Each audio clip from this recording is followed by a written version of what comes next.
sick of watching Caitlyn getting attacked.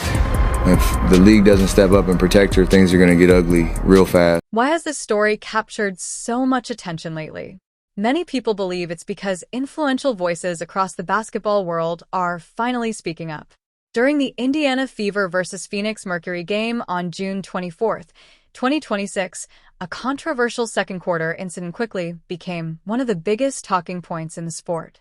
Within hours, fans, analysts, former players, and commentators were all debating the same play involving Caitlin Clark and Alyssa Thomas.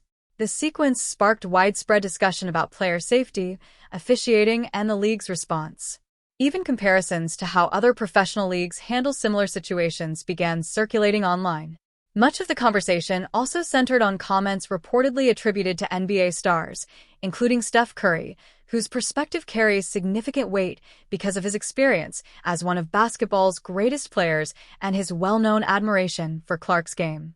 As the debate continues, many fans are waiting to see whether the WNBA will make any changes in response to the growing criticism. What I love Caitlyn to do is get up one time and then just slap the... Caitlin Clark and Steph Curry share more than just mutual admiration. Before the 2026 WNBA season, Clark revealed that she had been training with Brandon Payne, Curry's longtime personal skills coach. Explaining her decision, Clark said she admired Curry's style of play and wanted to challenge herself by learning from one of the best training programs in basketball. Their connection is built on respect, preparation, and a shared commitment to improving their game. Many fans also see another similarity between the two stars. Both are considered the centerpiece of their teams. Players' defenses are determined to slow down by any legal means possible. Throughout their careers, both have dealt with constant physical attention, including grabbing, bumping, and off-ball contact that has often sparked debates about officiating. Supporters frequently compare the defensive treatment Curry receives in the NBA to what Clark has experienced in the WNBA. That comparison gained even more attention in January 2026. During a game involving the Charlotte Hornets, a video showing Curry dealing with heavy defensive contact spread widely online. Clark reacted to the clip with a lighthearted comment, writing, "Steph should make 12 three-pointers every game. Please don't grab him." Her response quickly went viral, with many fans pointing to it as another example of the similarities they see between two of basketball's most closely watched stars. Oh man, Caitlyn she's a beast, man. Like, and they love her. So I'll probably say Caitlyn Clark. I love Tyrese, but she's another level in terms of just the love that. Many analysts immediately understood why Clark's comment about Steph Curry resonated so strongly. Basketball analyst Robin Lundberg remarked that it almost felt as though Clark was speaking about her own experience through Curry, pointing to the similarities in how both players are defended. Because of that connection, many fans believed Curry likely viewed the controversy involving Clark through a familiar lens, recognizing the kind of physical attention that elite players often receive throughout their careers. The incident occurred a little more than 3 minutes into the second quarter as players battled for a loose ball. What happened next quickly became the center of intense debate. After the scramble had ended and Clark was still on the floor, contact involving Alyssa Thomas drew widespread attention once replay angles began circulating online. Many viewers questioned why no foul was called on the sequence, while others argued the officials simply viewed the play differently in real time. As the discussion intensified, Clark later left the game during the third quarter because of an injury and did not return. Although the exact circumstances surrounding her exit became another topic of debate, the incident itself immediately fueled criticism of the officiating. Fans flooded social media with reactions, with many questioning whether the officials had handled the play appropriately and whether greater consistency was needed when it came to protecting players during highly physical games.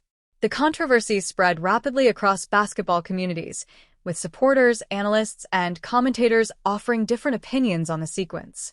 While some believed the officials missed an important call, others argued the contact was part of the game's physical nature. Regardless of where people stood, the incident once again placed the spotlight on officiating standards and player safety, two subjects that continue to generate strong discussion throughout the WNBA season. With a lot of there's a lot of rhetoric behind her that she really has no control over. And I think that the way she handles that is just amazing. Like, I think when it comes to the game of basketball, like, she's probably top 5 most famous people that are playing right now, just in general. That includes our league as well. Many other reactions were even stronger. Across social media, fans compared different moments from the game and questioned the officiating. Some argued that minor actions by Clark drew immediate attention, while they believed the contact involving Alyssa Thomas went unpunished.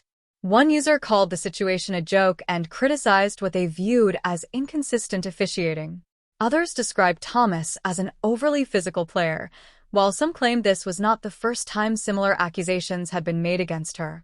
One comment attracted particular attention because it came from someone who said they rarely watched the WNBA. The viewer wrote that this was one of the first games they had watched and questioned whether this level of physical play was normal. For many observers, that reaction highlighted a larger concern. Supporters argued that first impressions matter, especially when the league is working to attract new audiences and expand its fan base. Several well-known media personalities also weighed in. Commentators and sports journalists debated whether the play deserved additional discipline, while others questioned the league's handling of the incident. Some called for further review, arguing that controversial plays involving star athletes deserve careful examination to maintain confidence in the game. After the game, Fever head coach Stephanie White also addressed the situation during her media availability. White acknowledged that she had reviewed the play and expressed frustration that no foul had been called. She also questioned the overall officiating, pointing to the free throw disparity in the second half and suggesting that the game had not been officiated consistently. Her comments quickly became another major topic of discussion as the debate surrounding the incident continued to grow. In here aware of what happened 2 nights ago? And that still happens? What? Absolutely unacceptable. No, she didn't, dude. Absolutely She just unacceptable. cursed? And the reckless closeout that they actually reviewed, and the foot still comes down on top of the defender's foot that wasn't upgraded? Absolutely disrespectful. She continued by saying the play should have been called immediately and described the entire sequence as unacceptable. White also questioned why the officials, after reviewing the replay, still chose not to upgrade the contact to a flagrant foul. In her view, the officials had every opportunity to examine the footage from multiple angles but ultimately reached the same conclusion, a decision that left her visibly frustrated. She argued that 2 separate incidents involving Clark deserved much closer attention and believed the review process should have resulted in stronger action. That frustration is one reason the controversy has continued to grow.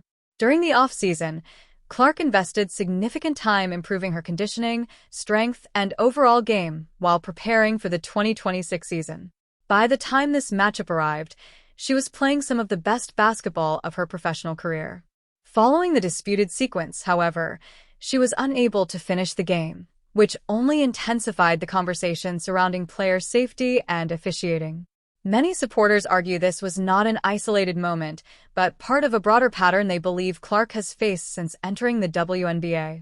They point to frequent physical defense, off-ball contact, and repeated debates over officiating as evidence that similar situations continue to occur.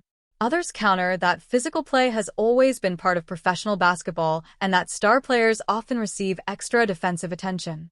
Regardless of which view fans hold, the replay review became the biggest source of criticism because many believe the officials had the chance to reconsider the play but decided not to change the ruling. Now the focus shifts to the league. Fans, analysts, and former players continue debating whether additional action should follow after further review. Some believe the existing decision was appropriate, while others feel stronger discipline would send a clearer message about player safety. Whatever the outcome, the discussion has once again placed the spotlight on consistency, accountability, and how the WNBA handles controversial moments involving its biggest stars. As the season moves forward, this incident is likely to remain one of the league's defining storylines.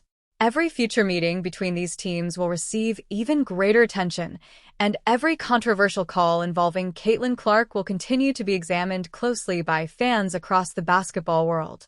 Whether people agree or disagree with the officiating, one thing is certain: The conversation surrounding this play is far from over, and the decisions made from this point forward will continue shaping the debate throughout the rest of the season.